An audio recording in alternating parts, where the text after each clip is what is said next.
G'day and welcome back to the 40 channel. Well, it's been a very cold morning. It started off as -4, but we're in the shed and we're going to try to get all the auxiliary components sorted out so we can get this BARRA motor close to being started. I don't think we're going to get it started this episode, but you never know. I highly doubt it, because we've got all our power steering, we've got all our wiring to do. There's a fair bit of wiring to chase up from the new and the old that we're sort of got to clean up and tidy in. We've got all our plumbing to do for all our cooling systems, heating systems, and we've got aircon that we're going to try to hook up and sort out where we're going to run all those types of lines.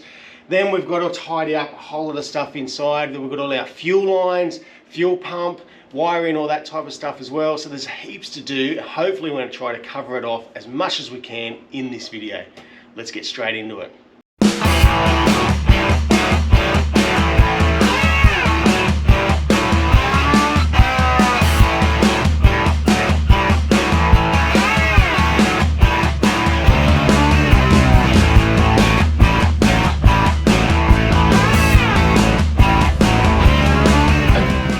Righto, so power steering. So the beauty is we've got a hose made up. The cool thing was all we had to do was shorten the existing hose. Any hydraulic place will be able to do that for you. So they were able to shorten that up for us. All the fittings we've put on, as you saw in the last one. Because we've done the high alternator modification, which moves the power steering pump down the bottom, it actually works so much better for 40 series Landcruiser where everything sits. But we do need to add a new reservoir. No more leaking, dodgy Ford reservoir. So, nice, simple little aluminium reservoir right there. But to make that work, we've had to make up this bracket. And that bracket will bolt straight onto the side here.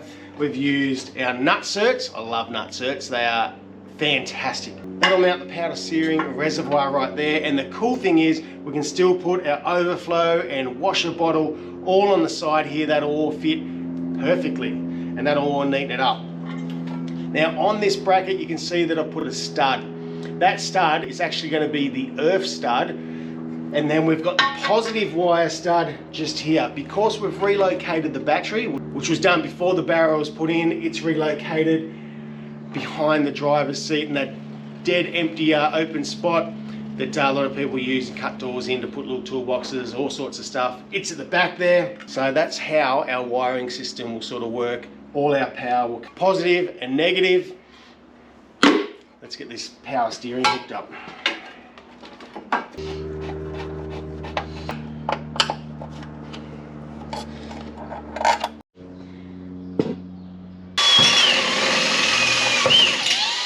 Nut certs to the rescue again.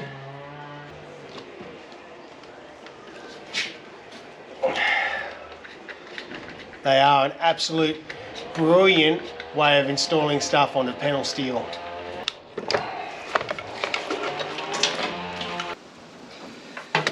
And I've pulled all my wiring through, so all my plugs for the back of the ECU.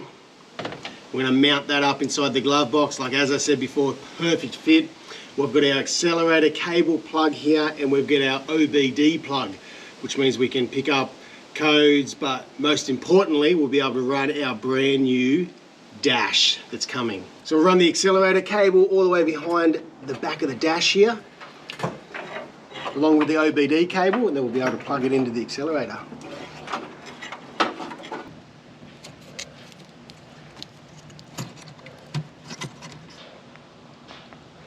Righto, so I've got 3 wires here that I need to run back inside to my dash. One goes to my start wire, one goes to my ignition wire, and the other one goes to the new cluster that'll show my oil pressure. Put them in some conduit, flick all that through, and then all we have left is 2 wires left, and that is it. One goes to the thermo fan and one goes to the fuel pump.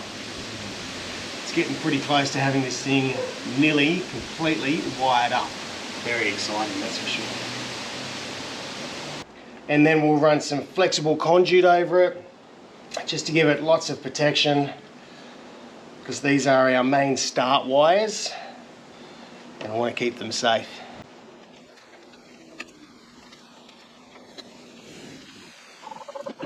Righto, so if you want to put some type of isolation switch, dead man switch, secret little start off switch.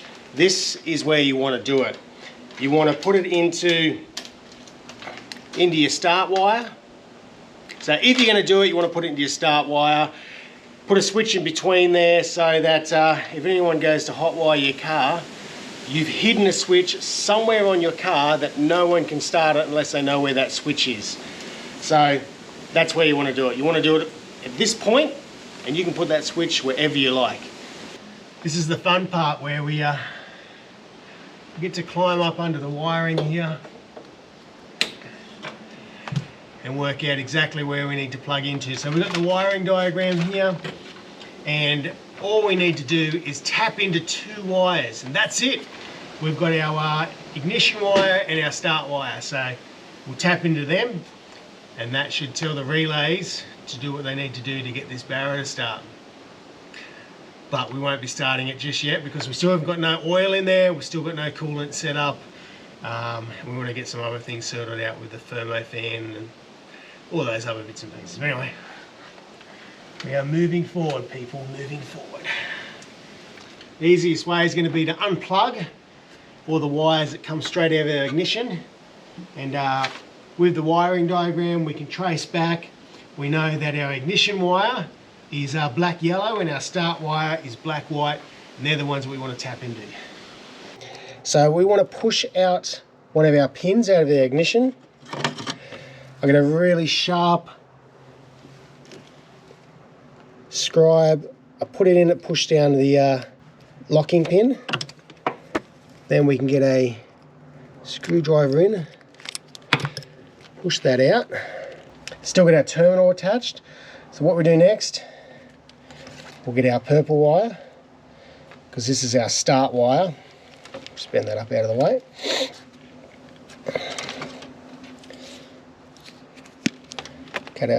Cut and strip.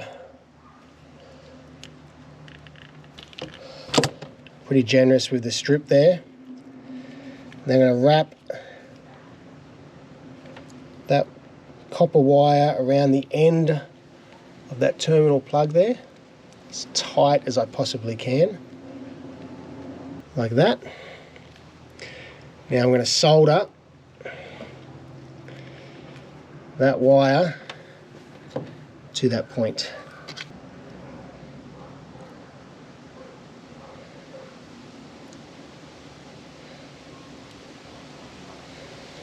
Solder really soak right in, is the capillary action of that, pulling that solder into the wire. Solder it right up onto the end of that terminal. Just like that. Now we can push that terminal back into the end of the plug, and we're done. Just with our scribe, we want to push that locking tab out. Don't know if you can see any of that or not. So that when we push it into the back of the plug, it'll be retained. And then we can tape all these wires back up, plug it back into our ignition, and we could turn the key, and hopefully everything will be sorted out. Back in, you may need to get a screwdriver and really push that in all the way without stabbing yourself.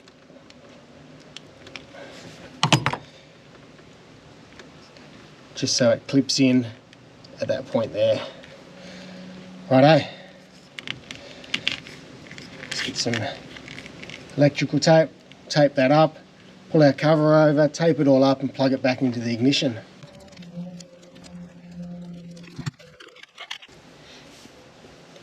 Righto, so a little bit of mucking around, but we use some threaded bar with a whole lot of flared nuts or whiz nuts to lock it all into place. So 2 to sandwich against the back of the firewall, and then 2 to sandwich the computer or the ECU all into place.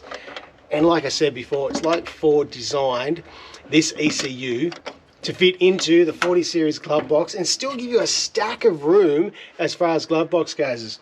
That is in there, solid as a rock. It's locked into place. It's not moving anywhere. It's well protected. It's out of the way. You just need to have small hands, and mine only just fit in behind the computer to do up the nuts, and then you can lock them off from the front. But I'm really happy now that's all plugged in and all done. All the wiring behind the dash is done. We're all wired into the ignition. 2 more wires, fuel pump and thermo fan to go.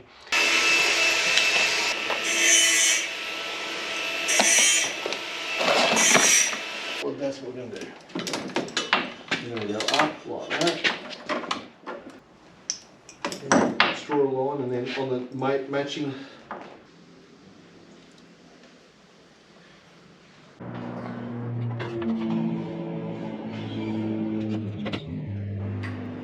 Righto, brand new copper cord radiator. So as you know, we put the aluminium radiator in, and look, it has been absolutely brilliant. It has held up to some pretty harsh environment. It's never overheated. There is no issue, but I just thought going to the Ford motor, we were going to go fresh start, new radiator, plus, as you might have remembered, the aluminium radiator was actually a little bit too small. We had to make extra brackets. This is a little bit bigger. So it's unusual that they say that when you go to buy a radiator, they all fit from 1969 to 1984. Well, they don't. There's 2 different sizes. So, brand new. Happy days. A little overflow tube that flows straight into our reservoir here.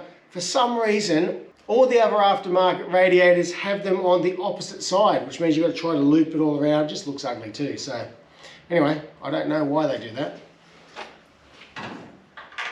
Righto, so on top of that, we've bought the biggest thermo fan that I can buy that'll fit this radiator. We're going to mount it up. Then we're going to use the existing shroud, and we'll probably have to make a little bit of a modification to the shroud so that it really encloses that thermo fan and just really pushes that air right into the whole radiator.